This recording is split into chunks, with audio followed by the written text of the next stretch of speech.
makuru n'ibitangazamakuru none ariko tushaka kuyasesengura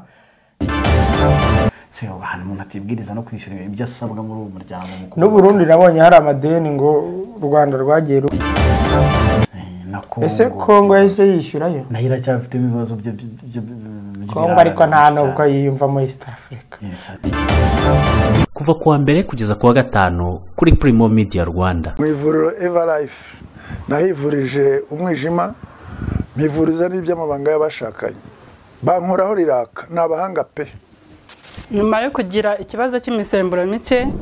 bandangiye ivuriro Everlife ndarigana baramfasha icyo kibazo kirakemuka nyuma naje kujyana n'umubyeyi wanjye afite ikibazo cya hypertension ubu ngubu n'umuziba nashishikariza abantu bafite ibibazo by'imisemburo bigatuma batabyara bigatuma imihango yabo itaza neza nkuko bikwiye kuba mwagana ivuriro Everlife bakabafasha murakoze cyane. Ivuriro Everlife rikorera Nyabugogo imaze kuba ubukombe mu Rwanda no hanze yarwo mu kuvura indwara bakoresheje imiti y'ibimera kandi itunganyijwe neza mu buryo bw'ibinini, poudre cyangwa liquide. Hari abadogiteri batandukanye bagufasha kandi kiza nuko aho waba uherereye hose ku isi imiti yakugeraho cyane ko bakorana na DHL. Mu ndwara bavura twavugamo nk'iz'imyororokere zose, kurangiza vuba no kubura ubushake, indwara zifata abadamu zose, igwingira ry'igitsina, indwara nk'umwijima, diabete, amara, igifu, asima. Abifuza kuva ku biyobyabwenge nabo barabafasha. Ku bindi bisobanuro wahamagara cyangwa ukandikira muganga. Everlife, icyizere cy'ubuzima. twongeye kubasuhuza turabifuriza kugira ibihe byiza badukurikiye twagarutse mu isesenguramakuru rya none ku itariki 2 z'ukwa kane. Rashidi, yes namahoro cyane wiriwe neza Imana nawe ya nanjye meze neza Ishobora biswe niyo mpamvu ntaje mu kiganiro urabiswe nawe urabeshya oya barambeshye nyine gusa abantu bakiziriza ibyo bintu ko ibibazo hari umwe mu bantu tuvindimwe wavutse kuri ya tariki ya mbere yo kwa kane geragura muzi so abifatanya no kumbeshya rero ariko mba numva nta skora abantu bumva iri tariki bishifite mu mutwe banabonye post y'ikiganiro ya president baterekare ya nanjye nabyemeye ariko mbonye retweet ya president yego aya abanye navuga nabati ariko nanone kubeshyira umukuru w'igihugu byo byaba ari ibindi kandi ikindi n'umuntu wabigerageza oya wanabitweetinze nanone ureba umuntu kavuga ati uyu muntu ngiye nabanje kubibonana umuntu wo hanze y'u Rwanda mbwiye ati ese ibi bintu nibyo ndamubwira nti reka nze manze menye ukuri kwabyo njya kuri ntuza ya presidence mbona babitwitinze nabonye bwa mbere rose wakimu bigize umva ntabwo ari ku rwego rwo kuba ari ku rwego rwo kuba ku mukuru w'igihugu ntabwo bishobora noneho akanibeshyira itangazamakuru icyo kimwatsi ntabwo byashoboka ariko ibintu bigomba kuva mu bice y'abantu iminsi yose ni iminsi ntabwo kubeshya poisson d'avril niko bita kera yagiraga ibintu cyane kinyuma cyane rwose abantu baranyomekaga ariko ngira ngo ugenda bigabanuka rega hari ibintu bigenda bidafite icyo bimaze bigenda bicika mbere yaho ku cyumweru hari pasika yego Biden akora agashya awushyiraho ati 31 mars n'umunsi wa transgender abantu bararakara bati ibintu huje na pasika kwe Biden rwose Biden nawe akora agashya nuko nyeka ariyo makuru yarahari ahubwo naringize ngo kubera bya bintu byo kwibagirwa ko yabyitse Noheli nakubwira ati 31 mars ni Noheli yasohoye itangazo ati umunsi ni transgender bihurira na pasika abakristo bati Biden yo wihangana ko bihundi munsi utari pasika tugiye kwiganira ku makuru yaranze none wa mu vice mayor uherutse kuvugwaho gukubita igipfunsi mayor wa Rusizi yeguye nubwo kwegura ntago dijambo nyirikunda nyandika ngo yegujwe cyangwa kwegurwa no kwirukanwa kimwe muri ibyo wenda nicyo cyaba kigororotse kuko urumva umuntu avuzweho gukubita hano bizayisawa cyane vuzeho gushaka gukubita umuyobozi cyangwa gukubita umuyobozi hanyuma uravuye ngo yeguye ku mpamvu ze ibintu byiza cyane agomba kwandika akegura ejo tuzajya no guhembesha n'umusabirikiza abantu bajya baba basirimu akavuga ati ngiye bikurikiye imyitwarire yanjye itari myiza nkabona ntakiberanye no kuyobora ntabwo yabivamo none se yaramaze igihe kingana ziriya modoka arangije kuzishyura ibiki byose hano kugira ataza kuzana n'inkurikizi ubu nibwo se ari birangiza y'amafaranga oya ntabwo yakwegura ikosa ryose yaba afite ntabwo yakwegura se ko bijyamo ariko nanjye kuvuga rya terime nkunda gukoresha inyuma ya kamera abasirikare ngo ba Afrika y'Epfo hari bamwe muri bo bayamanitse ngo imbere ya M23 nabonye inkuru ahantu mbona bivugwa ko n'abamarawe ngo ariko byagenze turaza kujya muri Kongo turebe hanyuma tunarebe Perezida Basiru Diomaye yarahiriye kuyobora Senegal mu Rwanda rwa ruhagarariwe na Minisitiri w'Intebe Dr Edouard Ngirente hanyuma turaza no kureba M23 na Kabila bari guhurira he ku buryo Kongo yijundika cyane Joseph Kabila kuko abantu amakuru aravuga ko uyu mugabo ashobora kuba ari muri Kenya abandi bakati ari muri Afrika y'Epfo muri Afrika y'Epfo gusa icyo nzi nuko yahigaga byararangiye se yakomeje PhD iri masters ko yakomeje PhD turajya no mu Burundi aho abayoboke ba Gatorwasa bivugwa ko bari guhunga igihugu ari guhungira he turaza kuhareba tubaha ikaze mwese rero abadukurikiye tugiye gusesengura aya makuru ni make mu makuru menshi aba yavuzwe ariko nkuko mubimenyereye imbere yo gusesengura amakuru tubanza kunyarukira muri Korea automobile high technology kabanza mu kumva ubutumwa bwingira akamaro bw'umunsi wabonye imodoka nakoherereje airbag zakoze akazi abantu babonye ko iriya modoka yari yarangiye neza ahubwo uze kuyereka abantu sinzi nabisabye Elia kukorana n'umukiriya wahishe plaque ni umukiriya we namubwiye umufashe iyi modoka tuyereka abantu bishobora rero ko wenda twaza kuyihabwa na Castio ku buhanga bw'ibyuma kayibereka ariko reka tujye muri Korea automobile technology mbere yo gutangira ikiganiro Elia mwiriwe neza mwiriwe twari turimo vuga ibya ya modoka ya bag zatabaye abaturage bari bayirimo yego hanyuma rero uyu munsi udufitiye iki muri Korea automobile technology mu bijyanye no kugira ngo abantu bumve ubutumwa bwaba batura ubutumwa ku bijyanye n'ibinyabiziga nkuko harimo uvuga ati ya bag zatabaye abantu mu modoka ni byiza ko umuntu ufite imodoka agomba kuba arishuwa neza ko ikoranabuhanga riyirimo rikora kandi rikora neza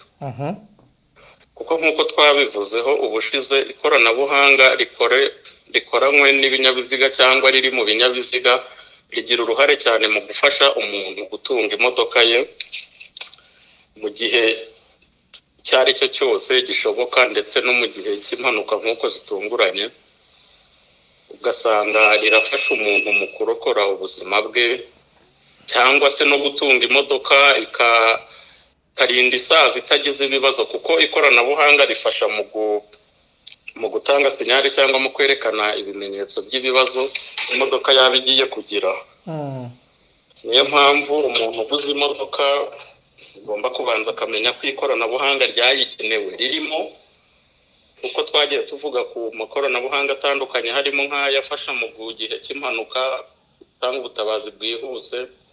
harimo n'irindi koranabuhanga rifasha imodoka mu mikorere yayo ya buri munsi ridakonsomye nyir'ikinyabiziga kuko nk'ubu ngubu icyo twavuga ni uko nk'ikoranabuhanga rishinzwe gufasha umuntu mu gukontorora feri naryo rikora neza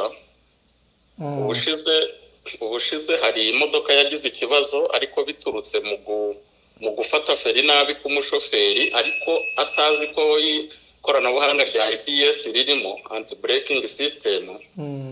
bituma we mu mifatire ye ya feri na rya koranabuhanga ririmo habamo gupezanya bituma imodoka igira ikibazo ubwo ibyo byose bikajyana nuko kuvuga ngo umuntu niba azi ko imodoka ye igira ya bag agomba kugana muri garage rimenyereye rifite imashini mu gupima bakareba niba za ya bag zikora neza bakareba niba izo systeme za feri zikora neza hakarebwa niba ikoranabuhanga rishinzwe gufasha umuntu mu gukoresha ikinyabiziga ariko kitamukonsoma cyane ibyo bita konsomasiyo ko nagira ngo tuhibandeho cyane. Umuntu agura imodoka afite bije wenda y'amafaranga yo kugura imodoka,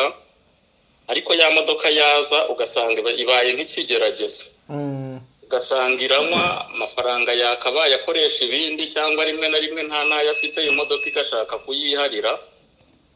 Biba byiza rero iyo umuntu aguze imodoka cyangwa na mbere y'uko ayigura akajya nko mu kigo kizobereye iby'amamodoka nko muri Korea Automobile,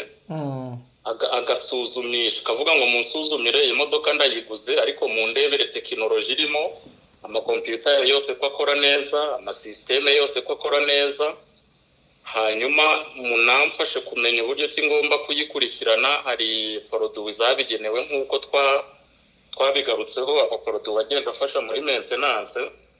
uko twabonye ko maintenance y'imodoka atari ukufata imodoka ngo bajye kumena amavuta bahindure na filtre ubwo ngo maintenance be yarangiye. Bimaze iminsi bigaragara ko abantu bafite ibinyabiziga bikiri bishyashya, ukabona imodoka ikiri nshya kandi ihenze yarapfuye cyangwa ifite ibibazo yarananiranye gukira, ariko wakurikirana ugasanga imodoka yakorerwaga maintenance ituzuye. Ibyo rero nabyo ugasanga birateza igihombo mu bantu bagura ibinyabiziga, cyangwa se biratuma n'abantu binubira nk'ikinyabiziga baguze, umuntu akagira ngo wenda baramuhangitse abamugurishije, cyangwa se nawe yari ibeshye mu kugura, ariko mu by'ukuri ari uburyo bwo kudakurikirana cyangwa ngo amenye ibindi ikinyabiziga gikenera kugira ngo kibashe gukora neza mu buzima bwa buri munsi kandi kidakonsomye ugitunze. Yego. Bikaba ariyo mpamvu umuntu wese uguze ikinyabiziga cyangwa ugiye kukigura yabanza akagisha inama, egera ibigo bizobereye bikamugira inama, bikamwereka ikoranabuhanga riri mu kinyabiziga cye, kuko nk'uko twabonye ko umuntu ukoresha ikinyabiziga atazi ikoranabuhanga rikirimo n'uko rikora bishobora guteza ikibazo ndetse n'igihombo, kuko imodoka idafite ziriya systeme cyangwa se zifite zikora nabi ziriya systeme zishinzwe kugabanya konsomasiyo irakonsoma cyane, bikaba byaba ikibazo kuyiguze. Nk'abakora business zo gukodesha amamodoka, ugasanga imodoka arayiguze arayikodesheje, ariko nta musaruro abona kuko ipfa buri kanya, cyangwa se n'iyo ipfuye bisaba kuyikoresha amafaranga menshi. Icyo gihe akenshi ugasanga impamvu nuko ntabwo ibona maintenance yuzuye. Ikindi cya kabiri, hari amasisiteme elegitoronike atagikora, yasinziriye. Ibyo bikasaba ngo ikinyabiziga gikurikiranwe umunsi ku wundi. Niba imodoka yakoze urugendo runini, nyuma nijya gukora urundi ibanza ikorerwa check up, nijya gukorerwa maintenance harebwe neza y'amaproduit yandi yunganira amavuta, kuko buri systeme yose y'imodoka igenda ikenera maintenance yayo. Even nizo za electronique nazo amakompiyuta arimo akenera maintenance, n'andi masysteme nk'ayo yo gukata akenera maintenance, gufata kwa za feri, ibishinzwe konsomasiyo, arebe produit runaka zageze igihe cyo gusimburwa zisimburwe, cyangwa izashizemo zikeneye izindi nazo zishyirwemo. Bishobora gutuma umuntu atunga ikinyabiziga akagitunga igihe,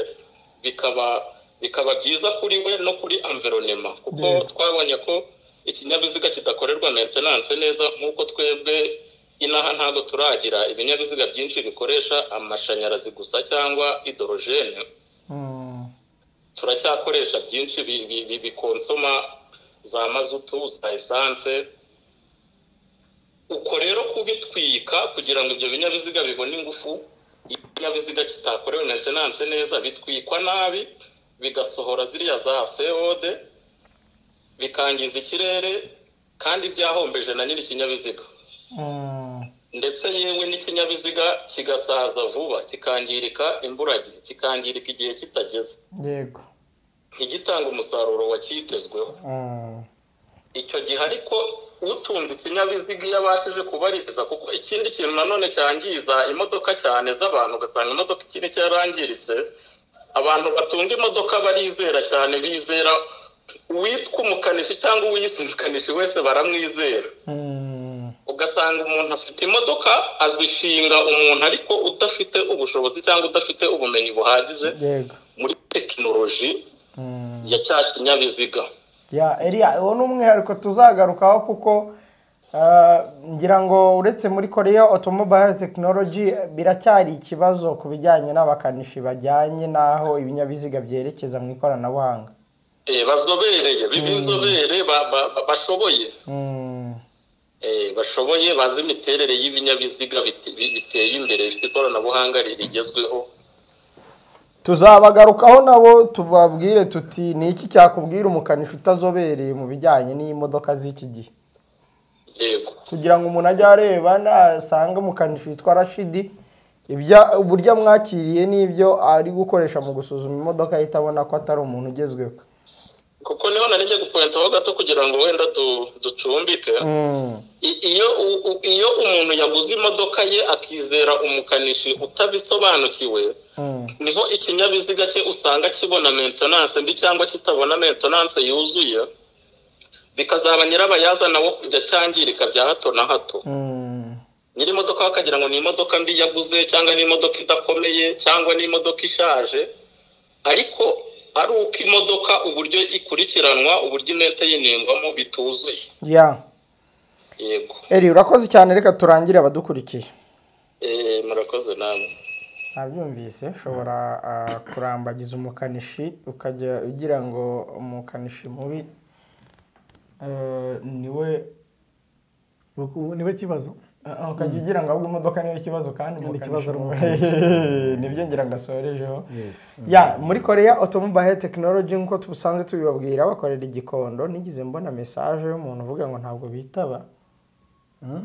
Cyarakosotse. Naringize ngo icyo kintu rwose ni ikintu bakosoye ku ikubitiro. 078620 nta kibazo rwose. Iyi nimero no kuri WhatsApp ukeneye no kufotora imodoka yo kabereka ati iyi modoka yanjye ko ari ubwoko n'ubu nizihe nama zibanze mu video. Nawe ikindi kuvuga ngo wahamagaye umuntu ntakwitabe ushobora kuba ari kwakira umuntu, ashobora no kuba ari mu garage. Nibyo mvuga. Cyane rwose. Nawe ubundi yakwanga kwakira umukiriya. Ntabwo bishoboka. Reka duhere ku makuru avugwa hano mu Rwanda. Yego. I Rusizi hari vice mayor mu minsi yashize witwa Ndagijimana Louis Munyemanzi wavuzweho guserera na mayor. Guserera, gushyamirana. Yego, hanyuma azana muri ibintu bya box. Yo nkuru uyifite neza urayizi, watangira utanga background ubundi byagenze gute, byabereye hehe. Sasa ntabwo nayo mfite background yagije, ariko aba bagabo ngo bari bagiranye inama n'abacuruzi bahariya mu karere. Nyuma y'inama irangiye bajya kwinegura cyangwa tuvugane n'umuntu uriyo. Nabyo nta kibazo turabikora, ariko urumva bajya kwinegura inama irangiye. Hanyuma inama irangiye ngo bagiye kwinegura bajya mu kabari, ntabwo ndi bwibuke izina ryabo sinagomba. Hanyuma ngo uyu vice mayor atangira kupinga ubuyobozi bwa mayor imbere y'abo bantu b'inzego z'umutekano bari kumwe nazo. Amakuru avuga ko hari na gitifu wa Kamembe, umurenge wa Kamembe, babwira ati nge ntabwo ndi umunyapolitike, tariko politike yiyo nayubona iri munsi yanjye kandi genda bivuga. Umutipe ngarahaguruka atangira no kumusatira. Nyine ntabwo se Kibiriga yamusubizaga docteur. Yaramwihoreraga. Yagaragaje ko ari docteur. Aramwihorera. Ninzima PhD ya Kibiriga ninzima. Nuko ngo arangije, ntabwo ari ibintu byo kwishimira, ni ibintu bibabaje. Ngo arangije agiye kumukubita ingumi, amakuru amwe avuga ko amwe yayiswase agakubita marinete ya Kibiriga. Ya gitifu ngo umurenge wa Kamembe. Kibiriga yakwebye. Ariko ndi makuru akavuga ko ahubwo gitifu wa Kamembe yagumanye uwo mutipe uyu ngo Ndagijimana, hanyuma inzego z'umutekano zigaherekeza Kibiriga akagera iwe amahoro. Ariko kugira ngo inzego z'umutekano nabo bari kumwe aho ngaho umuntu za ba NSS n'abandi bari kumwe aho muri abadipisi n'abandi. Ariko nyine ukibaza kugira ngo abantu bayobora bagere ku rwego rwo kuba umwe yashaka gukubita undi. Karere kaba kakiyobowe. Kuko nzi ko vice mayor mu karere yita mayor nyakubahwa mayor. Ubu nguyu yarakibimwita. Ibi biri primitive cyane wa mugani. Aba bantu njye nageze aho ndibaza nti aba bantu bagomba kuba bafitanye ibintu biri personal abantu badasobanukiwe cyane. Ntabwo ari personal, ni conflict of interest. Ntabwo byagera ku rwego rwo kurwana. Uyu vice mayor urumva duhereye kuri perezida wa njyanama yeguzwa yegura uzi cyabaye uzi imitego bari bateze Dr. bamuzanira ibaruwa yego irimo ngo kwibuka banyu nawe akayisinya nta kintu kirimo bakongera bakanagarura ngo ariko ngo hari umubiri w'umuntu ngo mu rwibutso Nyakabuye utaragombaga kujyayo umushaka kugira kwajyayo. Yego urumva urebye imitego yose bamuteze kandi igihe cyose yagombaga kuba yagenda uyu niwe wagombaga kujya ku ntebe. Ntabwo rero watanduka wavuga ko icyo kintu rero ikintu abantu benshi batazi muri iyi dosiye ya Rusizi harimo umugabo ngo witwa Damascene bazi kukubwira irindi zina rye muri njyanama nawe yari muri njyanama. Uyu wundi ngo yaje azi ko ari ugiye kuba meya bya bindi bya systeme zacu z'uburyo abayobozi bamwe bajyaho ubwo abo tubiziranye rero ni ikibazo nanjye ntitwari bugarukeho ubundi abo tubiziranyeho kwa systeme azazi ko ngo ari uje kuba meya. Njyewe nari ndi muri stade ya hariya mu karere ka Rusizi ubwo bashyiragaho batoraga kibirika nari impari. Noneho tipa abona ntatowe ngo niwe watangiye kujya azana ibyo kugonganisha iyi mitwe y'aba bantu. Ariko urumva ko ni amakuru ahari ariko icyo mvuga uyu mugabo ngo ni Damascene afitemo imbaraga muri njyanama. Byanze bikunze ikipe nini cyane byanze bikunze ariko ari mu bagiye n'ubundi ari mu bagiye agombaga kugenda kibirika mutsinzi. Noneho rero aba bantu ngo bagiye barwanyana hagati yabo ariko bishingiye ku kuba uyu mugabo yarumvaga ko ari we byanze bikunze ugomba urumva wowe ushobora kuzanwa na generali ngiye nkazanwa na colonel ariko ntazi ko wowe wazanwe na generali. Ni ingero ndi kwitangira ziraho utanga ingero z'abasivile. Okay sawa wowe urazanwa na ministri Gatabazi ngiye nkazanwa na ministri wenda Aurore Mimozi undi akazanwa na generali akaruta kandi kakaza kagahita gatuma ari ngiye ujya hejuru buba meya ariko buri wese atazi ngo ninde wazanwa. Ibyo bintu rero ni ikibazo gihinda ubundi haba abantu bahera bagongana aho kuzuzanya mu nshingano. Kuki umuntu ajya kwiyamamaza atazi destination finale? Ariko ngewe nje nkakubwira ndashidi bitewe na capacity wenda nshobora no kuza nivugisha ubuntu nk'ubwo ngubwo icyama kikubonamo turabona wowe bivuga uburinde niba ndimo nabikubwira ndi ministri n'urugero Karinijabo w'ubutegetsi bw'igihugu turabona urumva wozagira ikizere nk'umuntu usanzwe utari ku rwego rwanjye. None se uzavuga uti uretse ministri n'urugero yigererayo genda gake nta kibazo. Ikizere ufite ko wenyine bibwiye niki? None se ahubwo kutamugirira ikizere uzi ko ari umwe mu bantu bigererayo wowe wabishingira kuki? Wabishingira kuki? Wabishingira ko nta hantu byanditse. Reka twagiye tugira icyambere ufite inyota yo kugera uwo mwanya. Ariko twagiye tugira n'abaministri b'abakomisiyoneri cyane. Naho ngaho rero no hari ikibazo nanone. Abaministri b'abakomisiyoneri nabyo bigomba kumvikana. Ari wowe wenyine wumva ko yabibwiye. Ibi bintu itegeko barigize neza rigasobanuka umuntu akajya azi ngo ibyaje bizagarukira kunsimbura mu byizi inama njyanama cyangwa nanjye nje muri competition abandi nintsindwa. Oya ibyo ntabwo bihaje vanguje muri competition kuko competition n'ubundi none se nyine niba hari abababwira nyina icyo aho niho hazi ikibazo nyine wabwiwe nanjye nabwiwe kandi bishoboka ko kandi twembi hari ibyo natanze nawe hari ibyo watanze cyangwa se ntabwo nzi wakubwiye nawe ntuzi wambwiye. Nibyo twe turi kwibona duhagaze imbere y'abaturage tubona ni muntu hora nzakora iki ni muntu hora nzakora kandi hari undi kuri nuza kuri telecommande uri kugenda asunika kandi nawe uzi ko hari usize ubundi se icyo ni ikibazo cyanjye ni ikibazo cyanjye nawe turi guhanganira kuyobora Rusizi. Oya ntabwo ari ikibazo cyanjye nawe ubundi aho niho hari ikibazo. Nibyo ndi kukubwira rero ikibazo cy'imigendekere umuntu agakwiye kujya ajya mu karere abizi ibyaje bizagarukira muri bariya 17 cyangwa nanjye agafaranga ndagafata b'umuyobozi. Nicyo ngicyo. Ikindi cya kabiri aka karere ka Rusizi wenda reka mukanya ndimo ndashakisha Alfred Ntakirutimana ni umwe mu banyamakuru bakurikirana banametiriza cyane Rusizi. Ikindi cya kabiri kano karere ka Rusizi kavugwamo ko umuntu wese ugiye kukayobora ahita agomba guhabwa imifuragiro n'aba bacuruzi baba basanzwe ngo biyambukiriza kwa systeme zabo buretse uwo ntago ari umwihariko wa Rusizi ntazagira uwo ntago ari umwihariko n'uturere twose Rusizi ifite umwihariko wo kuba ikora ku Burundi ikora no kuri Kongo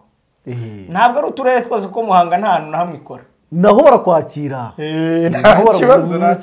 ariko wumva ahantu hari hafi y'ibyo bihugu ko utazakirwa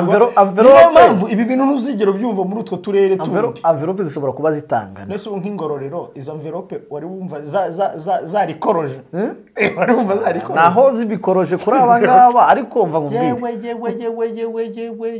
buretse gato komeza uko ngiye mbizi henshi cyane ntabwo ari meya gusa bakira n'abandi bayobozi meya baramwakira yego urumva meya nawe yakira abandi bayobozi kandi ibyo ni ibintu bizwi Kibiriga rero ngo bamukubise kakitu kidogo arabwira ati no guys narabikubwiye ati ngiye mfite PhD yanjye mu nzana mu matiku yanjye aho ngaho nawe ntabwo na makuru aba ari hano ku mihanda nawe uzi ukuri kwayo nawe aba yakuruye akamenya ko hari abatamwemeraga yego akavuga ati kuko we yari asanzwe muri njyanama kuri manda ya mbere yego muri aka karere uvuga rero kumenya amakuru biba byoroshye we yagombaga kwemenya ikindi kibazo kiba gihari fundi abo bantu baba bameya umuhamagaro uhari cyangwa ba vice meya aya ntaho cyangwa ni kwa kundi bakubwira waragaragaje inyota kuko icyo nemera cyo ntago hano mu Rwanda rwose ntago bajya baguterura ngo bagutereke mu bintu utabishaka nta utananagaragaje amakuru baba yafite ko akayihayiho gahari bakaguterura bakaguterekayo ariko bashobora kuguterekayo ubushobozi bufite iki ariko hari bitagenda muri wowe nibyo nkunda kubwira abantu ngo mu Rwanda tugira abantu bashoboye banashobotse tukagira abashoboye badashobotse tukagira n'abashobotse badashoboye hanyuma tukagira na combination y'ibyo udashobotse utanashoboye ariko tukubona imbere y'abantu abo bantu ngo baba hehe mu Rwanda aho yani ku isi yose nta societe ijya yiharira abantu abantu bose baba bahari ahantu hose vice mayor araje yakoraga muri lab yego naho baramuzi ko ari n'umunwa n'uguteranya abantu mu kugira gute umujyanye mu karere none umuntu nakamuhaye ngo akayobore abe kibamba ari we ugategeka ntazagire uteranya ahubwo yo bazaze bamuzanira amategeko hari ubwo kuva muri lab ujya mu karere no kuzamuka cyane kumanuka ubwo nako ga complexe ko kuba ushobora kubifata nko kumanuka komeza cyaterwa na position yarariho ariko aya wajya kuba vice mayor ntacyo komeza wajya kuba vice mayor nawe ukitwa nyakubaho nicyo mvuga uramutwaye umujyanyeyo icyashobokaga kubona iyi message uyu ni umumeya umbwiye ngo ba vice mayor baratumara aho bukera ntabwo ndi bumuvuga izina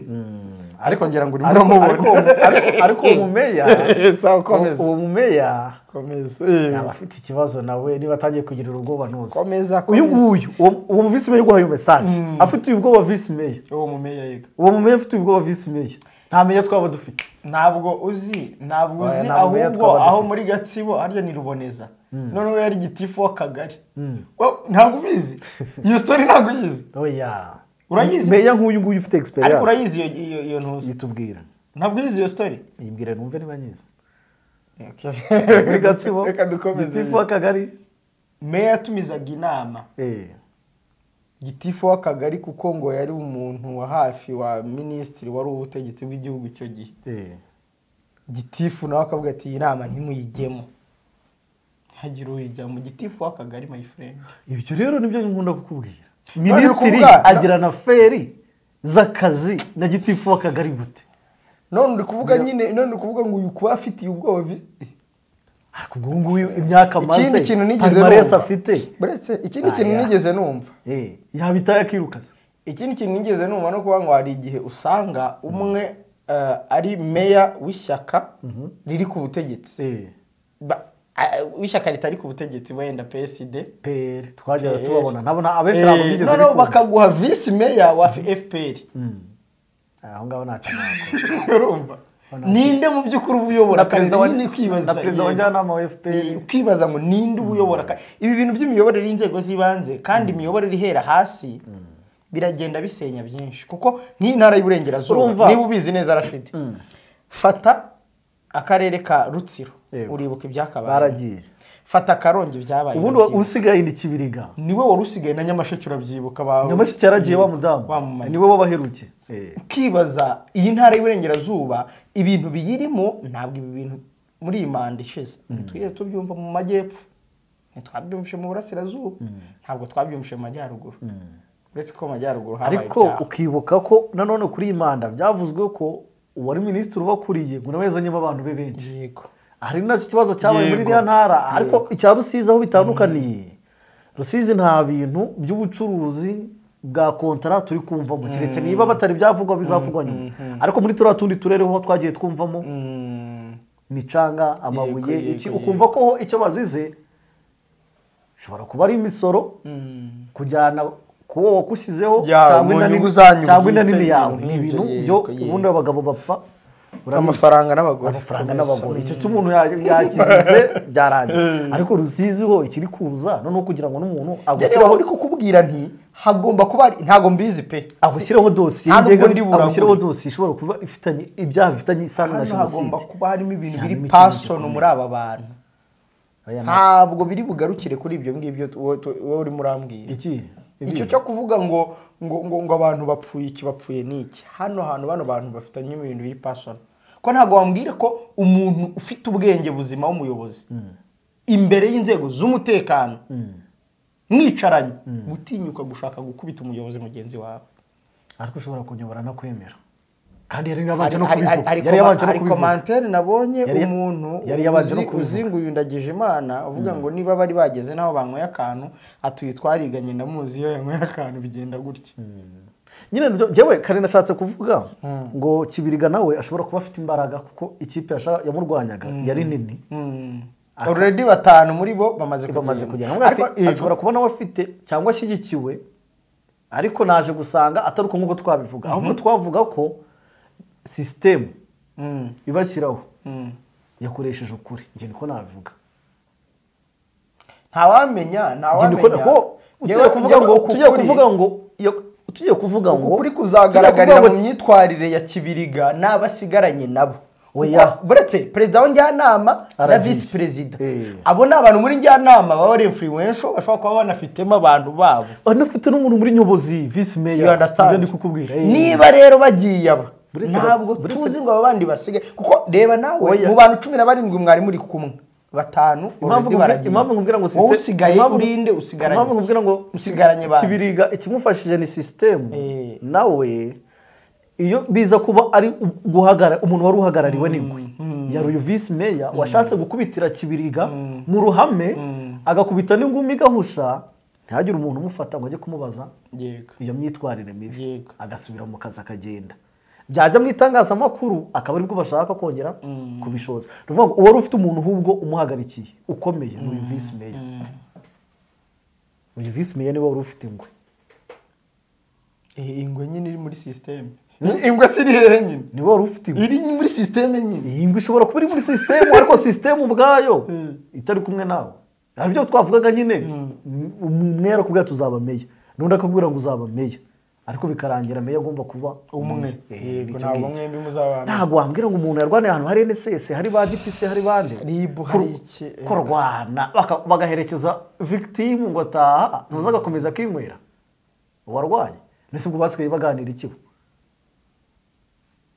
kuko hari amakuru numvise ngo n'ibintu by'amoko byarahavugiwe oya nubundi ngo simbizi ngo yajyaga avuga ngo ibintu byo kuvuga ngo ntabwo wanyorora umuhutu ibintu nk'ibi ibyo bintu rero abantu bari mu bumwe n'ubwiyunge bari mu budaheranwa n'iki nimwe mutangiye gutuma abaturage baherana vipi zanyu ibintu bigoye ibi rero ni primitive wa mugani ngiye ndavuga ko Kibiriga ntabwo ari imbaraga ntabwo mbizi umurokore yavuga ati ntabwo mbizi ariko ntabwo bagukuramo batanu bitwaga ko aribo ba boss bawe umwanzuro rero ndabona ko batora bameya bikwiye guhinduka hari umwaka w'ubusa abantu batabivuga se bikwiye guhinduka umwaka w'ubusa yakajya avuga ati jewe bantoye cyangwa se be no kumutora ubumwanya w'akazi abantu bakompete bagende bajye mu nshingano ariko kutubeshya ngo abantu batoye meya hanyuma kaza ari Rashidi na Kari Nijabo baje guhanganira mu kuvuga ngo ninde wanzanye oya mu ntara yose ntihagire meya ugeza kimwe cya kabiri cya manda mu ntara yose abantu mu ntara yose abantu mufite mu nshingano ibi ntago ari ibintu ari umuhagarikizi w'umuturage no bigezaho n'abaturage babibona ko ibi bintu bikorwa mu buryo budanyuze mu mucyo niba nabyita kurumva ako kabari barwaniyemo abantu bose bari bahari nta numwe urushyigikiye Kibiriga kubona nkuyemo ishati tina uzamenye ko abantu bose ntihagire umuntu uhaguruka aho ngaho ngo atsunike hirya oya anamutaze cyane uzamenye ko abantu bose bari aho ngaho bose bari against umuntu yigeze kuvuga ati Kibiriga ubundi yaretse nawe kwihambira nanjye nicyo ndi gutekereza ko biba byaragaragaye n'ubundi ko simbize gusa icyo uri gukomoje nanjye nshobora kugitekereza ko systeme niba ariyo nyine ivuga ate kuko iriya dosiye mbere na mbere yo kuvuga ngo kwibuka abanya iriya dosiye nta muntu twigeze tubona uyihanirwa iriya yari simusiga ntabwo Kibiriga ari kumusiga nta muntu twigeze tubona yihanirwa nta nurayihanirwa nayo yazanye amatiku kuko ngo uwamuzaniye iriya baruwa Kibiriga yamuhinduriye umwanya bikurura umwuka mubi hari n'andi makuru yuko ngo yagiye ahagarika gitifu wa Nkombo ngo ntabyo aramubwira ati ubundi nkawe Kibiriga ariko nawe Kibiriga nawe yirukana ariko se abantu bakwirukana bigakunda kuko biragaragara ko nta mbaraga hafite niyo mpamvu nkubwira nti la fe va justifier le moyen iherezo rizagaragaza ibi bintu ibintu by'imiyoborere bya politike bishobora kurangira Kibiriga manda akayisoza ariko nawe bikurikiye bikazamugora burundu cyangwa bikamwongerera imbaraga akazamuka cyane bitewe n'abana ari guhangana nabo ubwo nawe nizere ko abantu bafite nivo zo hejuru mu bijyanye n'amashuri ntabwo ibintu by'imiyoborere bijya bipfa kubahira ariko ni ikibazo abaprofeseri abadokiteri uretse ubundi PhD ni ikibazo cy'akazi kabuze hari n'undi mudokiteri wa Kamonyi inshuti yawe ngira ngo yobora Kamonyi ubwo hari uwo bambwiye ngo ugitifu umurenge ngo Kimironko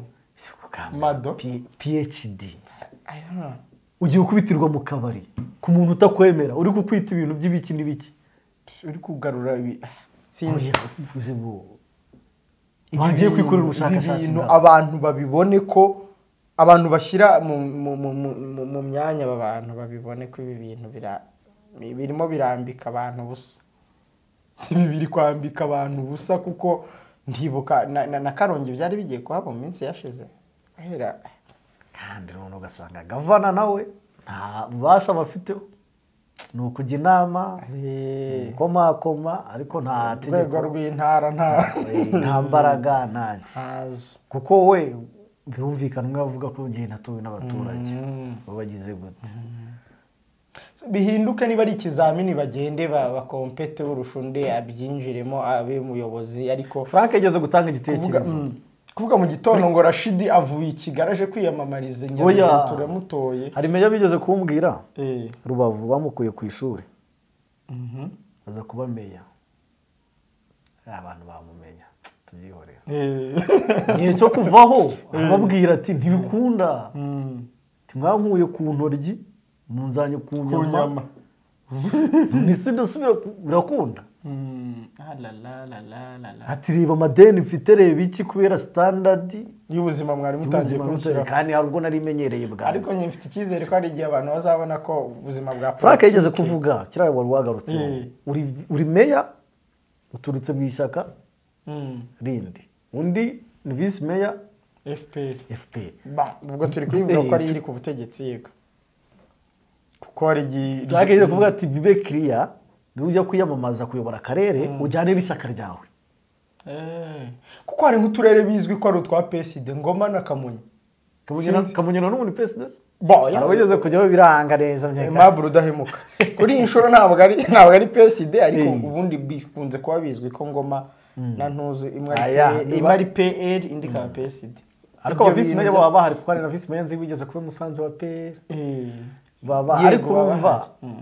ni ubundi wa mugani ni ugiye kwiyamamaza ibintu nibibe ishyaka ryawe uvuga ati ibintu nibibe kiriya abantu bagiye bakora bazi ibyo barimo barakora bari babona guha umugisha nizo ntuza kuko meya wigize avuga ngo erega ngo ntabwo ari ngiyobora akarere ari we meya none ubundi ubu hari wazamuka urumva hari uwa polisi hari umusirikare hari perezida wa njyanama hari n'abandi hari ribu hari NSS ubwo urajya kuvuga ngo wowe abo bose urabategeka ngo ni wowe uyobora akarere wowe abo bose urabategeka batangira raporo buri wese afite atanga bakwiye rero mbe akagira imbaraga bikagaragara cyangwa ukazibwambura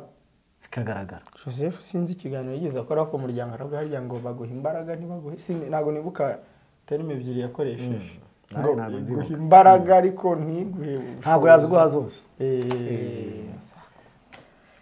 Ibi bya Kibiriga rero umuntu azabirebera ku iherezo ryayo ariko ubundi n'injyanama yose igiye numvaga bari kuyirukana yagaragaye ko nta uzi niba abantu basigayemo bari ibyo bintu yagize gute yose bari kwisiga hagomba kuba bari bafite uruhande bamwe bagize kuri abajya bavuga aba basigayemo nabo ntiyabura wari uri ku ruhande rwa vice president cyangwa wari uri ku ruhande rwa president wa njyanama cyangwa uri ku ruhande rwa Kibiriga. Aba bantu bamaze kuba divided niba bamaze gucikamo ibice. Perezida wa njyanama yeguye n'uwa mwungije ntiyeguye vice president nawe yagiye nese bo iyo njyanama yaracyafite ubushobozi harya niyo njyanama bigeze kwiguza ngo nta bushobozi yari ifite bwo kugeza abaturage niyaburera hariyo bigeze Perezida Kagame yirukanye oya niyantuza niyarutsira niyagendeye rimwe bose arabirukana bagira ati nta bushobozi bwo niyi ngiyi rero yagakwiye kuko ibintu byose byagaragaye nta kintu kimwe njyanama yigeze ibikoraho kandi ibintu n'ubundi byaribaga ubuzima bw'abaturage rero watangiye kuzamo ikintu ibi rero biragenda bikongera bikanasana byandi perezida bavuga umukuru w'igihugu avuga ati ntabwo ushobora kumbwira ukuntu PS state minister na minister bari muri ministeri imwe ariko ntawe ushobora guhuza n'undi ntawe uvugana n'undi. Alfred ndabona ashobora ko yarabonetse reka tumubaze niba ari kandi gakeregeshwa yatwongeraho nyuma yo kwegura byifashe bite ari muri Rusizi ese abantu niki bakwiye kumenya wenda kindi tutavuze kuri iyi dosiye cyane ko amakuru amwe namwe abakiri hariya mu karere imbere. Reka tubaze mugenzi wacu ntakiruta Imana Alfred uri Rusizi. Alfred wiriwe neza? Wiriwe n'amahoro nda menya inshingano zakubanye nyinshi twari twakubuze birumvikana. Twari turi kuri iyi nkuru y'abajyanama b'akarere bagiye harimo na vice mayor economique. Hari ikintu wumva abantu bakwiye kumenya gishya uretse byavuzwe byo gushaka kurwanira hahandi uretse byavuzwe byo kuba baranditse ya lettre mayor akayisinya ngo kwibuka abanyu uretse hari ikindi kintu mu by'ukuri wumva abantu bakwiye kumenya kuri iyi dosiye? Ndumva byinshi byaravuzwe nuko namwe mwari mumaze kubisubiramo muri ubwo buryo bwose mubivuze ariko icyo numva kindi abantu bakumvamo nuko kugeza ubu ngubu aka karere gasa naho kagifite ikibazo cyane kuko iyo unaganiriye cyangwa se unagerageje kuvugana na bamwe mu baba barakayoboye cyangwa se n'abakayobora kugeza amagingo aya ubu usanga harimo ikibazo bavuga bati iyo umuntu akimara guhabwa inshingano muri kano karere atangira kuramutswa ibifurumba by'amafaranga. Ibyo bifurumba by'amafaranga rero iyo ubinyereyemo ukabigwamo cyangwa se bakabiguha ukabyakira ngo nibyo bikunze gutuma bamwe mu bayobozi benshi badakunda gutinda muri kano karere. None se uwo wari mutego nyabaki ubigutega abashaka iki? Birumvikana hari ushobora kuba n'urugero urabizi ko turi mu karere kafite ubucuruzi cyangwa se kafite amahirwe y'ubucuruzi gusa naho buri hejuru ugeragije n'utundi nako baturage cyangwa se n'utundi turi kure y'umupaka. Abantu baturanye n'umupaka n'ibyo hari amahirwe menshi y'ubucuruzi ugerageje n'ahandi. Ubwo hakaba kandi n'uburyo bw'amafaranga revenue ziba zinjira mu baturage cyangwa se abakire aba ari nyinshi cyane. Kandi urabizi neza ko uko umuntu akiranira ko akenera serivisi aba akeneye z'ubuntu adakeneye kuzabona arize kuzitangaho ibindi biguzi. Utekereza ko gutanga amafaranga ari ikintu biba bigamije cyangwa se bisaba kugira ngo abashe kuba inshuti y'akadasohoka na meya. Hanyuma yego turakumva iyo umuntu avuze ko aziranye na meya cyangwa se ari inshuti y'akadasohoka na meya ashobora gukemura ikibazo. Uribuka inkuru y'uwari minisitiri mu biro bya minisitiri w'urubyiruko wavuga ati zana ndakuvugira kwa runaka bikemuke. Hari umuntu nyine uri kuri urwo rwego rwo kuba n'urugero ashobora kuba yakuvugira bitewe n'uko nawe asuriye ikira kuri uwo muyobozi. Kuki muri Rusizi byageze aho hazamo n'ibintu by'amoko? Ikintu cy'amoko impamvu hano muri kano karere kimwe n'ahandi sinzi niba n'ahandi ari uko ariko ukunze twakunze kubona cyane cyane ikintu kijyanye n'amoko no kwiyumvamo cyane cyane ngo njye mvuka muri buno bwoko nawe uturuka muri buno bitabura cyane kuko impamvu navuga ngo bitabura ni ukubera ko akenshi byakunze kugaragara yaba mu madini bikanagera no mu nzego z'ubuyobozi. Iyo bigeze mu nzego z'ubuyobozi noneho urumva ko akenshi buri wese aba ari kwibona cyane cyane bitewe n'aho yagiye. Mbega navuga ngo uwanzanye uwanyohereje aha uwangejeje aha urakubyumva ashobora kuba yaranciye iki uyu natwe kuba yaranciye iki. Njye niko kuntu mbitekereza cyane cyane gusa kugeza ubu ntawe urabifungirwa mu buyobozi nubwo hari ababyirukaniye nk'uko uriya yaratangiye uriya presidente wa njyanama bigaragara ko ariwe wafatanywe igihanga iriya baruwa yari yanditswe ivuga banyu aho kwandika bacu. Icyo ntekereza ko gusa ntawe urabifatanwa ngo abifungirwe n'ubwo ngo yirukanwe. Ikindi navuga nari maze kuvuga ku kintu kijyanye n'amafaranga ashobora guhabwa abayobozi mu gihe bahawe inshingano nshya. Ikindi navuga abantu bakwiriye kumva muri kino kibazo cy'abo bajyanama cyangwa se cy'abo bose basezewe ni uko twakunze kwita ku mujyanama umwe wari uri mu njyanama wari ufite akayihayiho ko kuba meya w'akarere. Arushije rero kuba meya w'akarere uwo ni Damascene arushije kuba meya w'akarere kandi yabyijije abandi ko azaba meya w'akarere none ahindura imvuga avuga ko bamuhaye kuzaba umujyanama ariko ari kuri liste y'abantu bategereje kuba meya pending yari kuri pending list. Bivuze ngo yarazi neza ko mu gihe cyose meya yakwirukanwa cyangwa se mu gihe cyose meya yakweguzwa ku mpamvu ze bwite cyane kuba ariwe wayobora uwo mwanya. Ariko iyo agiye twe tuzi ko ubukungu ari we taking over nicyo bivuze. Ariko urumva gukoreshwa umusimbura uzamusimbura ugomba kumusimbura rero uko byagenda kose iyo yumvisagamo ko ari uzamusimbura na cyane ko nabyo yari yarakwije muri bagenzi we yari yazanywe nande nawe uri umujyanye muri dosiye gusoma muri dosiye ntabasha ariko kabati ndashyikirangiza indeshyo yanjye yego ndayizi uburyo rero rwose ntabwo akabati bimanitse ntabwo mbasha kwishyikira yego noneho umujyanama ufite ako kayihayo kangana gutyo niwe wagiye mu matwi y'abajyanama bagenzi be harimo umujyanama uturuka Bweyeye Josephine harimo vice na president wa njyanama urukubyumva noneho bakubaza ngo vice president we byagenze gute. Uyu vice president w'ikintu azize kinyirizina yahize kuba yararebeye ibyo byose kandi ari umuntu ni directeur ura ni academic n'umuntu wize wigisha muri kaminuza unafite ubushobozi bw'imitekerereze ushobora kuba twavuga ina hejuru ku buryo yagakwiye kuba yarakemuye kiriya kibazo na mbere yo kukigera kuri ruba rwego. Damascene mu buzima busanzwe ni muntu cyakora iki Fred nyango turamubuze ari nyuma y'ishyamba ariko byangombwa arabitubwiye ibyo kuvuga ngo vice president ngo we njyanama ngo yararebereye ngo nise president wa njyanama yumvise Damascene yamu rombinze aramwumva arobinga vice mayor aramwumva vice mayor akazanamo nako kantu k'iturufu igicondico yego gishingiye ku bwoko nico ni kuvuga mwese nguyu yari kubikora biki inkompeta ikintu ashoboye umva murimo muragenda mwambika ubusa imiyoborere mw'abantu bino bintu bivugururwe sino ntabwo abantu baguma mu bintu ariko rero bakibiriga n'abandi bameya bose bafite amadiploma ari hejuru bazi bakora ubushakashatsi dukeneye ubushakashatsi mu Rwanda ubushakashatsi ni buke hari ikigo kibashinzwe mukora ubuvugizi bacongerera amafaranga cy'ubushakashatsi muze mukora ubushakashatsi wavuye muri REB ibibazo biri mu burezi byarakemutse menya ari bakoraga kibireka uri akora muri haba kibazo se ni muri RAB kibazo niwe wikuyemo cyangwa umwanya yasanze byararangiye babura handi bamuhengeka bamubwira ati nta ribi wanongereye ntuza jya kuba meya hari igihe kizagera ibintu bibabaje naho kiriya kibipfurumba ni mu turere twinshi meya barakimuha meya nawe akazakira abandi ahubwo iyo atakwakiriye hako rero hari ibintu mba numva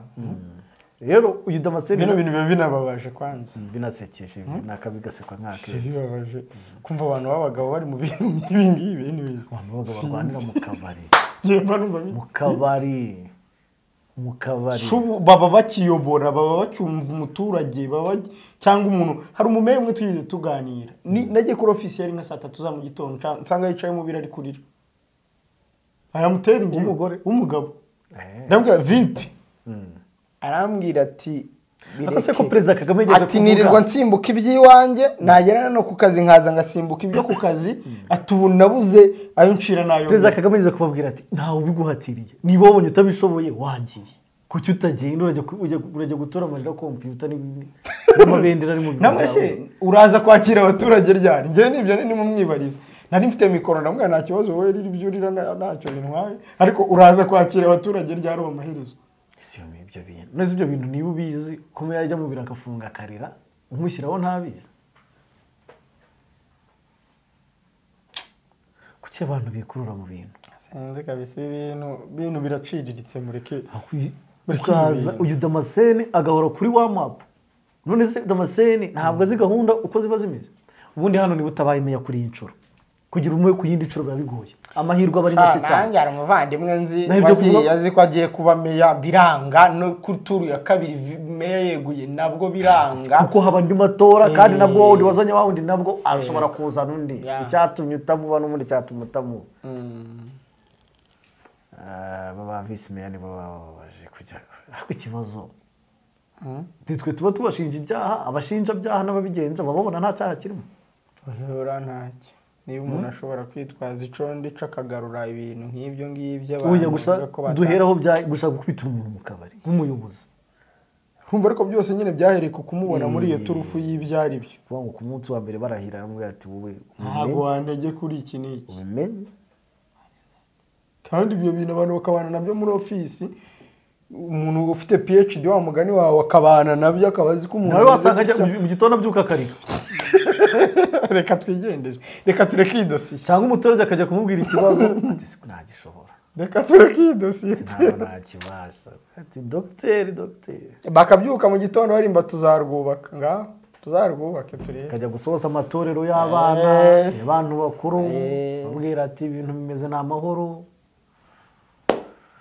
hari ibyo ugomba kwikiranura nabyo kugira ngo ugeze abantu ku rwego bakwiye kugera anyways muri Kongo hari umushinwa ngo waguye muri ambusha ahita apfa soma inkuru ni umushinwa waguye mu gice cy'amabandi yari yamutegeye hafi n'umuhanda anyuramo agiye mu kazi aramurasa ahita apfa aya mabandi yitwaje intwaro ni muri ho Katanga iyi nkuru impamvu numvise iri interesting nuko ku munsi w'ejo mu kiganiro yahaye ibitangazamakuru bitandukanye umukuru w'igihugu yagarutse byari biri kuri Keti Radio biri kuri Royal FM biri kuri radio DC biri kuri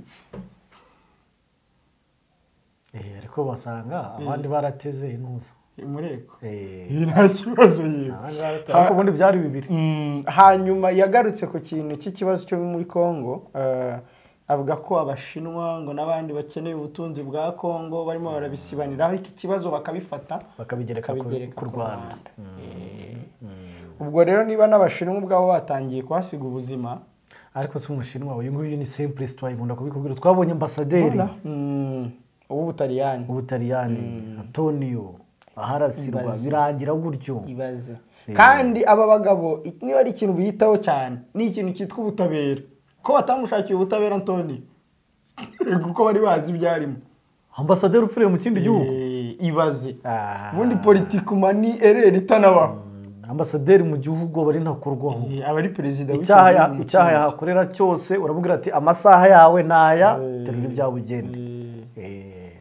none rero ibi ngibi bizagenda bibigaragaza gake ariko si ugucira urubanza abashinwa ariko abashinwa ubundi buzima babaho niyo yaba atari muri ibi ngibi ubuzima abashinwa babaho mu bindi bihugu baba barimo agera ahantu bakisanzura cyane bigeze kubona abandi bakubise mu ntara y'Uburengerazuba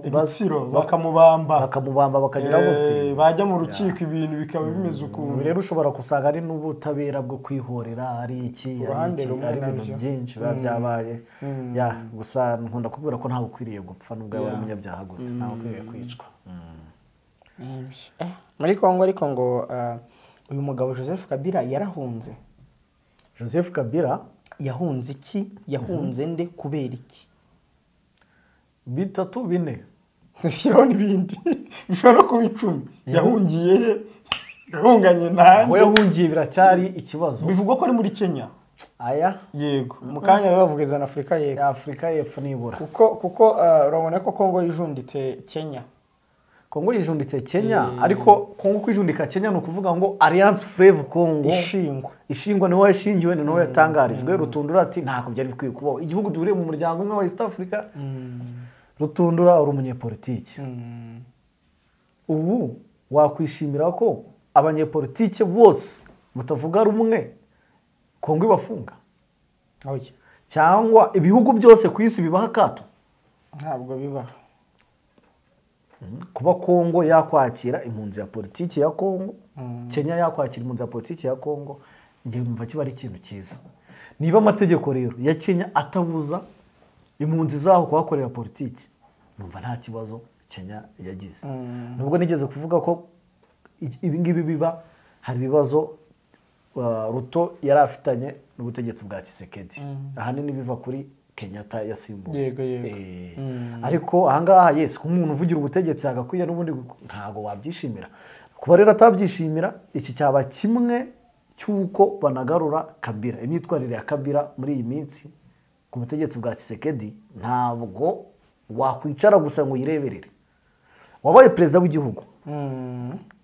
imyaka 18 ariko hari amakuru mfite ko Kabila ashobora kugirana ikiganiro n'abanyamakuru ku itariki 10 gutyo komeza akagikora muri Kongo sinzi ahari ariko ayo makuru yangoye mu matwi ubwo azabaje gutangaza ibintu bishyashya wabaye perezida w'igihugu akavuga mbere na mbere ku kibazo cy'umutekano mucyo uri hariya no kuri aya makuru avuga yo guhunga no kuri wa mugore ngo wasatswe Janet Kabila komeza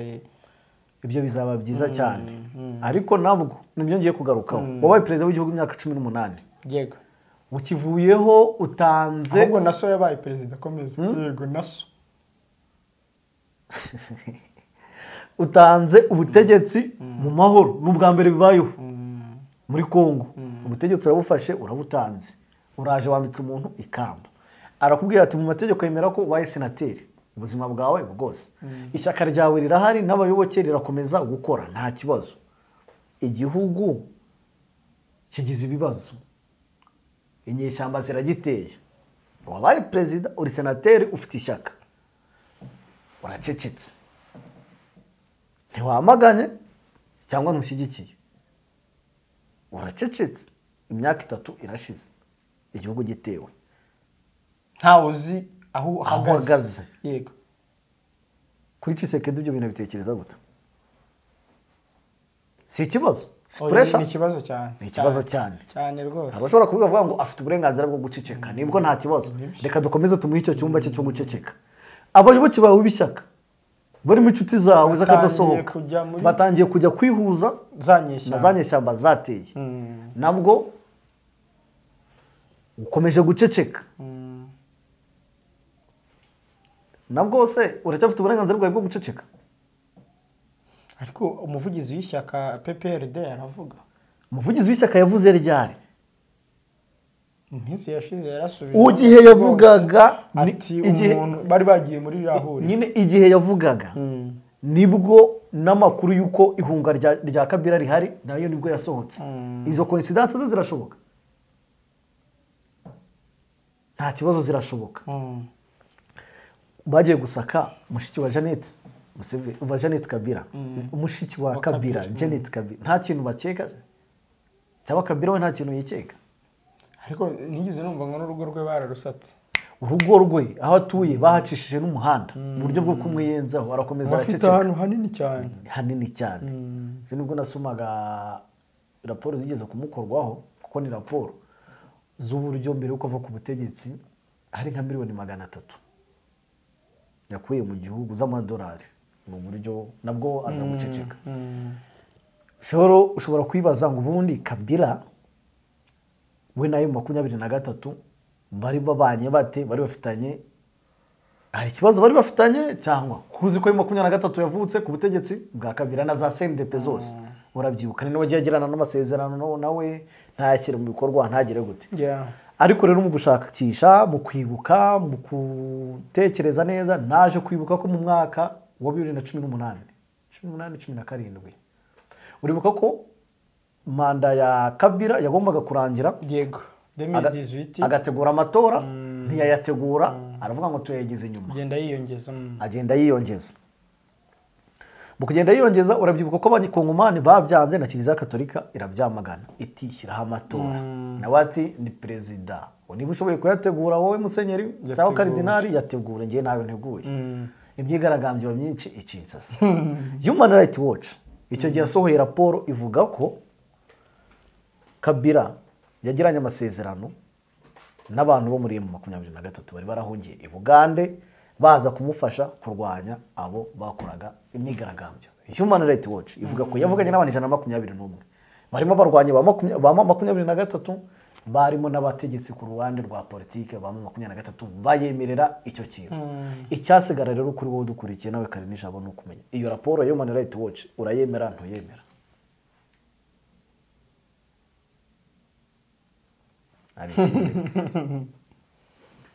Abo mwishaka PPRD rya Kabila bati Kabila ntabwo yigeze ahunga, ari mu masomo muri Afrika y'Epfo, ari muri gahunda ze, yaba ari mu masomo y'abanyagihugu rwose nzimbi yabivuze umuvugizi wa Kabila ibyo arimo nibirangira azagaruka. Tshisekedi rero nawe ibi warigita ko ari nk'igufwa cyangwa inyamishyushye abafite muri Kongo byanze bikonze.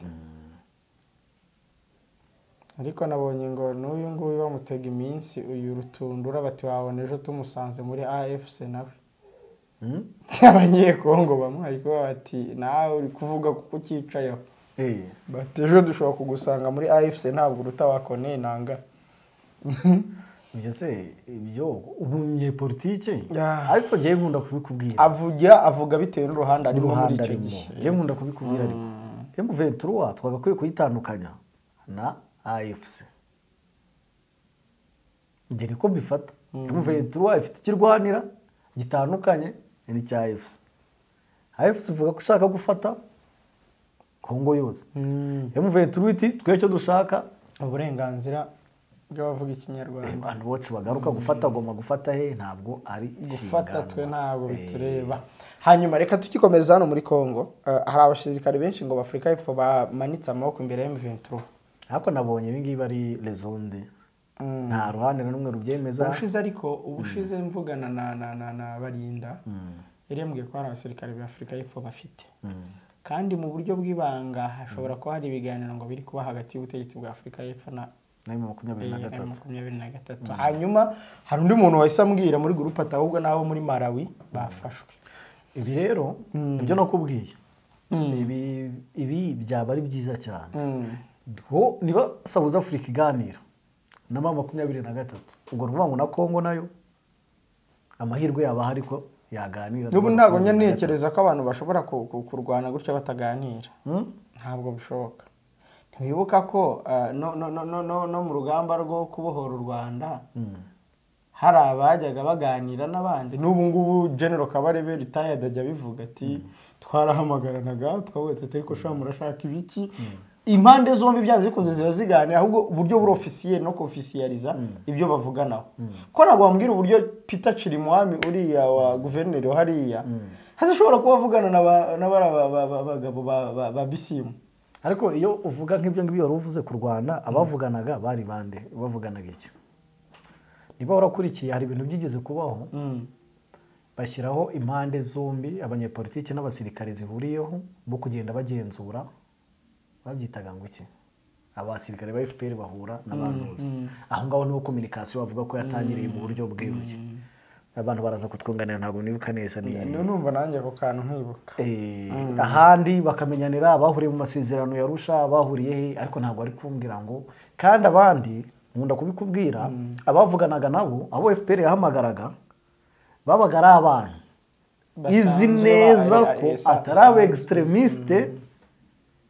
ari abantu bakumva impamvu bagira gute. N'ubu rero nyine ikibazo no kubyofficializa n'ibyo nayo nkubwiye. Ariko baba baganira ngo bibe official. Ariko nyine abaganira ni bande? Yes, ushobora kureba umuntu utari mu extremiste mukaganira. Akaba yanapusa abandi kuvuga ati muri mu biki mwa hari ibintu twakoroshya ibyo twagira. Izo negotiation zo ziba zibaho. ariko ntabwo wambwira ngo ni ibiganiro biba bibera mu gikari kandi biri ntuza biri official oya n'abantu baba baganira buri wese avuga ati twara amakuru ikibazo ni ukubyofficializa naho ubundi ntabwo impande zaganira zarwana zitaganira hagomba kuba hari amakuru baganira abantu bamwe na bamwe baziranye kuko after all ni abanyekongo baraziranye ntibyo nakubwiraga si bagiye gushyiraho guverinoma bashyizeho minisitiri w'intebe umudamu bwa mbere mu mateka ya Kongo nk'uyu minisitiri uyu koroneli nanga muhamagaye ati agahinda kawe n'ibibazo byawe twarakumvise ngwino ube minisitiri na minisitiri w'intebe wungirije yabyanga ntabwo ntekereza ko yabyanga ntabwo ntekereza ko yabyanga ntawe uri mu mutima we ariko sintekereza ko yabyanga niyo politiki ni ibintu byinshi biba biri aho ngaho bamubwira ati y'amasezerano twumvikanye na Kabila ni wowe uyazi ngo dutangire tuyanegosiye twari twibereye kuri aba basirikare ngo baganire twari turi mu biganiro ibaye bafite yo mu 23 kandi ikindi nk'umusirikare wa South Africa aho kugira apfe yakwitanga kuko nayo mu 23 arayizi kuvuga ati nibamfata naye ndaba ndinde mari ku ruhande rwabo yakwitanga aho kugira apfire hari kwitwa imfungo y'intambara biroroshye kuruta ko wakwitwa ko wapfiriye ku ntambara biterwa n'ahari kwicirwa ku ntambara aya kwitwa imfungo y'intambara biterwa n'ahari biterwa n'intambara terwa n'intambara nyine mbwira uti wenda ni wivuye imfungo y'intambara nta mategeko mpuzamahanga kurengera uri nk'umugande ADF kagufata ayana none imfungo y'intambara ndavuga ngo biterwa n'ahariho aragakitswe imfungo y'intambara urano umutwe yitera bwoba ubwo se wavuye ibyo nkubwira rero none se M23 warushatse kuvuga se ko nayo ko bayise bayishyira ku rutonde ze aya ni Kongo yishyira none se si igihugu ni Kongo yishyira nibyo nkubwira nyine ariko wowe ubuza abantu abari bugufate uvuga ati aha ngaho kugira ngo bari abamfate reka mfe hakiri kare ariko mu gihe umusirikare wa South Africa yababona ko yahitamo kujya kwitanga kuko yaba yarabonye abarundi yarabonye nawe n'amakuru yo ku ntambara nko kuvuga abaganira yazi azi uko bimeze twigire mu Burundi mbere yo kujya kwa Faye mu Burundi abayoboke ba Gatorwasa bari guhunga ngo igihugu ariko ntago bemewe ishyaka senere rya Gatorwasa biravuga ko bari guhungira muri Tanzania ku bwinshi iri shyaka riri mu yandi atavuga rumwe n'ubutegetsi bwa Ndayishimiye mu Burundi amakuru avuga ko ihunga ry'abo bayoboke akaba yatangiye kumenyekana kuva ku cyumweru bivuga ko abahunze bari mu miryango 23 igizwe n'abantu 100 barimo abagore n'abana nabo mu ntara za Makamba Gitega na Ruyigi ikindi nuko abaturage b'u Burundi bageze muri Tanzania bari gushyirwa mu nkambi ya Nyarugusu ikaba isanzwe icumbikiye abarenga 50,000 abarundi baratangaje abahunze bavuga ko bavuye mu Burundi bahunze itotezwa bakorerwa n'imbonera kure so bwa mbere habayeho guhunga kuko ubuyobozi bw'iri shyaka bukunze kwandika amatangazo avuga ko abayoboke baryo bahoterwa n'imbonera kure imiryango 23 igizwe n'abantu 100 buri muryango wose umuryango wose ukifata uti iki cya Gatorwasa turahunze oya kubera Gatorwasa kuko Gatorwasa nta shyaka gifite urumva ko nawe kuba wa kwikomanga ku gatuza ngo ni mu ishyaka rya Gatorwasa uzi ko bari mwirukanyemo nta shyaka gifite abantu bari abarwana ishyaka babizirwa abari umuvana w'umuntu tuzarigwa inyuma oya ntago tuzarigwa inyuma tuzakusengera kwa Masasu hari ubwo umuntu musengera kwa Gitwaza hari ubwo musengera muri restoration barakubwira ngo ngiye nsengera kwa runaka nta nubwo akubwiye ngo nsengera mu itorero niri ubwo urumva haba hari abantu bihebeye umuntu rero wibaziza ko bihebeye Gatorwasa niba bumva nawe nta mahitamo yabo gusa nyine ndi kuyibaza ngewe kuntu urugo rwose umuryango wose hari abantu baba bumva politike y'umuntu bakavuga turatwamugwa inyuma ni idini narayobotse ngera rigenge maze umuntu nsengera akambwira ibintu nk'ibyo buriya we abakomeye kuruta kuko niyo ari bubuze kwigisha yego Iheruze abantu baba babaye benshi n'abatura babaye benshi kuruta no kuri Rwasa rero hari umuntu uba wumva ingenga bitekerezo yakavuga ati uyu ni bundi ukwiye kuyobora kino gihugu ubu rero nge ntabwo namurenganya niba yaramaze kumira mentalite cyangwa n'imyitwarire n'imitekerereze yaramuyobotse muri politiki kandi azi uburenganzira mu bya politiki ko ari uburenganzira bugomba kwihitira cyane ko abarundi ku bintu bya politiki ibintu bita uburenganzira ni imirimbanye ubonye video Reverie ndi kuri avuga kuri agatorwasa tinaramubwiye ati umunyamabanga mukuru tinarakubwiye ati wowe turwana nayo wararwanaga niba ibyo twarwanyaga nawe ibyo warwanyaga twe tukaba twaratsinze kubera icyo utaza ngo twiyungeho yego agatorwasa buriya nawe no kuri atabiza ambwiye ati mwese ko mutanyiyungaho nuko ataha umwanya ngo avuge nawe ariko igihe kizagera uzashaka kuza iwacu bitakikunze ati ubu ngubu rero niyo yaza nkeka muri FDD batamwemera agatorwasa yenda gusa iyi foto na Minisitiri Roy Floyd wo muri Amerika w'ingabo nayibonye ngira ngo niwe bayifotoye neza ni sawa nibyo rero ibyo mu Burundi Rwasa rero twavuga ko ari indorerezi muri Senegal mu matora si umudepite yari ubuse yasubiye cyangwa wapi ari mu gihugu mu gihugu nta kibazo Rwasa si ubwa mbere nabikubwiye bamwambura ishyaka agashinga irindi abayoboke bakaza bakarimwambura ariko kuri iyi nshuro abasesenguzi baravuga ngo Rwasa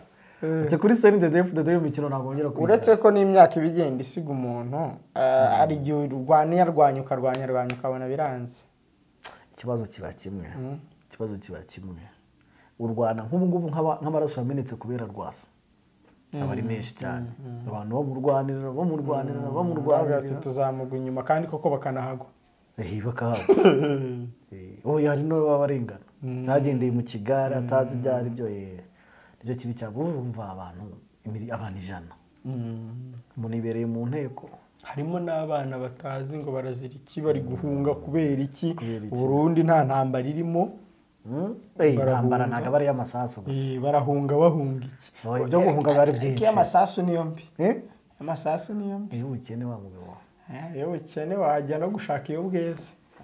reka isasu subwiyo mama zose bari intambara ariko parimire de cochon hagati y'ingurube ebyiri uhitamo itanduye cyane zose bazanduye hanyuma Basiru Diomaye Faye rero yarahiye kuyobora Senegal hari Dr Ngirente na Dr Biruta mu Rwanda nibo bitabiriye umuhango wo kurahira kwe nahoze ndeba mu kanya speech yari arimo atanga ashimira abantu yanagarutse kuba yaratsinze ngo ku majwi 58 n'ibice 8 ndabona hano abanyamakuru banditse 54 ariko yavuze n'ibice 8 no mukandida wo mu ishyaka ariko amashyaka atavuga rumwe n'ubutegetsi ishyaka bari bararisheshe yiyamurije ku giti cye nyamara ibyo bintu ndi kubyumva nabo ariko abantu bose bandika ko umukandida yes byari ishyaka ryari ku gihe cyo kwiyamamaza yamuje ku giti cye ubwo wenda kubera ko ararigarura nagira gute ariko yamamaje ku giti cye yanashyigikiwe n'uriya mugenzi n'uriya boss we Sonko ubwo se ubundi ni umuperezida ubaye ufite boss ariko ibi bintu byabo bimaze kugira iminsi mbitekerezaho ndavuga nta bagabo bazabana bate aya perezida ashobora kuzafata umwanzuro ubwo bizaterwa nuko Sonko azitwara kuko perezida bafite ububasha bwose ariko urumva uko Sonko azitwara kose kugira ngo abane n'uyu nguyu bizaba ari igihombo ku baturage gute bizaba ari igihombo ku baturage kuba ufite umuntu ari umuyobozi ariko adashobora kuderivaringa hari undi ushobora kuzana ibyo kuko Sonko ajya kwiyamamaza kuba perezida avuga ngo aziyamamaza kuba perezida uyu ari gushyigikira Sonko ntabwo ari kwiyamamaza kuko yari yabonye ko hari ibyo Sonko kandi ibyo Sonko yari afite mu mutwe byose ntabwo nguyu yari abizi niho rero hashobora kuzava ikibazo ashobora kuzaza ubushobozi akigaragaza cyane bikaba ikibazo kuri Sonko agashaka kugaragara cyane baramutse babyumvikanyeho bakabibanamo neza bashobora kuzana Putin Medvedev baramutse babishoboye icyiza Senegal ifite itegeko nshinga rikurikizwa hashize igihe kinini ko ari manda ebyiri uzirangiza ukagenda wenda yamukorera ibyo nanjye ubwo nabivuze Putin Medvedev ariko ikibazo nyine muri iyi manda imwe nyine niyo mpamvu ntangiye mvuga ngo bizasaba ku myitwarire ya Sonko ubundi no kudashaka kugaragaza ko ari perezida kuko yazamukiye wenda kuri ntuza yanjye ntabwo kabura mu muntu Sonko nyine umuntu ntabwo kabura kuvuga ati sinzi kuko urumva Sonko nawe azajya bafite cortege nini cyane umuherekeje mu gihugu. Hari amakuru nari numvise sinzi niba ariyo ko ashobora gushyira umwanya wa vice president. Yes, niko yavuze. Simbizi ubwo nayo kwitega umuntu. Akurumva bimwe byo gukereye umwanya nibyo nimubwira. Utwara amafaranga ugira gute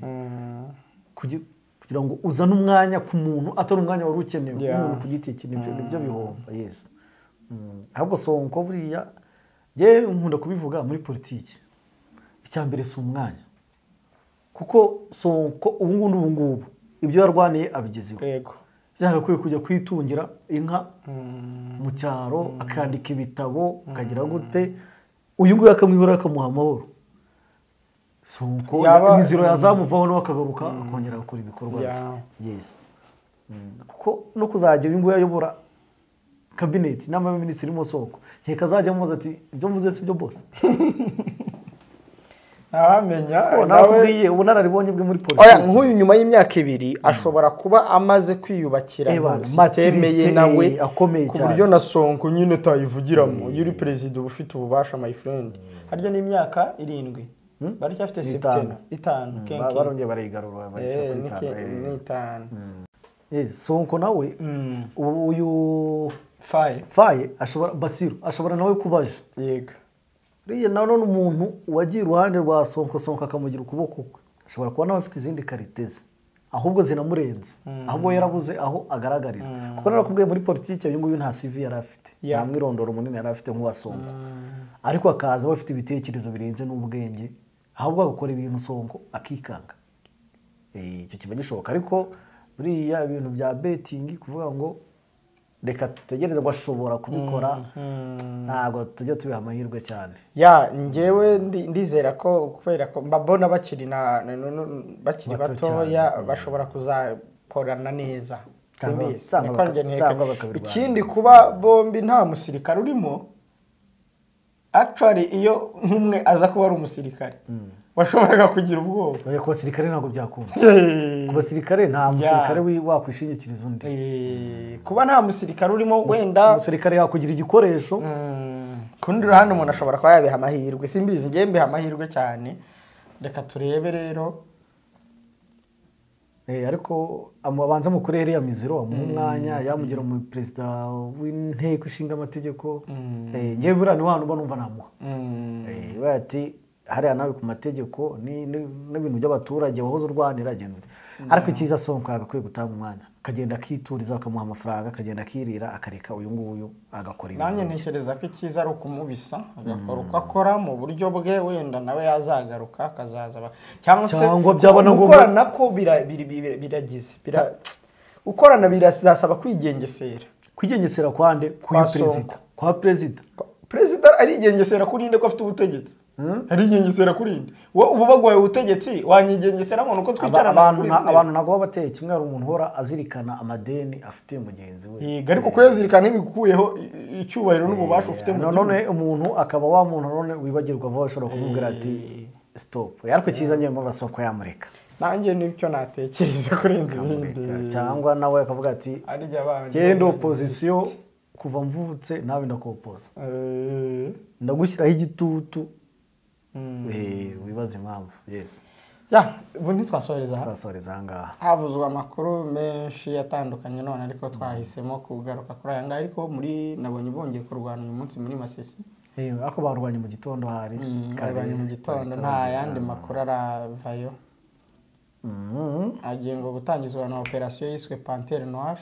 izazenguruka intara zose ihereye Kinshasa. Ariko n'uyu minisitiri w'intebe yavuze ati abanzi bihisha nabigaragaza ati gahunda no gukubita. Uyu minisitiri w'intebe mushya wa Kongo uramu damu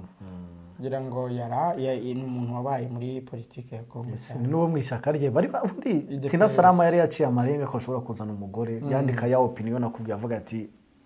ntabwo igihugu kiyoborwa n'igitsina kiyoborwa n'ibitekerezo n'umuntu ushoboye. Yego. Yitwa Judith Tuluka yari minisitiri w'igenamigambi muri Kongo nawe niwo muri DPS ishaka nka minisitiri wa Minecofi ni Kigali. w'imari n'igena hari abishobora kuba bitandukanye imari iratandukanye uyu n'igena migambi ya nibyo nta kindi gishyashya nta kindi gishya rwose afite imyaka 56 avuka muri Congo Centrale n'uwo mu ishyaka ryo kwa Tshisekedi yize muri Université Libre de Bruxelles ULB ibijyanye n'ubukungu anagaruka kwiga ibintu by'iterambere mu bihugu byo mu nzira y'amajyambere development rural hari ibintu nk'ibyo nawe yarize asimbuye Jean Michel Samaro Konde wamushimiye anashimira Tshisekedi yavuga ati nzakuba hafi rwose yareka dusoreza hamwe mwakoze abadukurikiye naho ku munsi w'ejo mu isesengura makuru tubararikira gukomeza gukurikirana ibindi biganiro byacu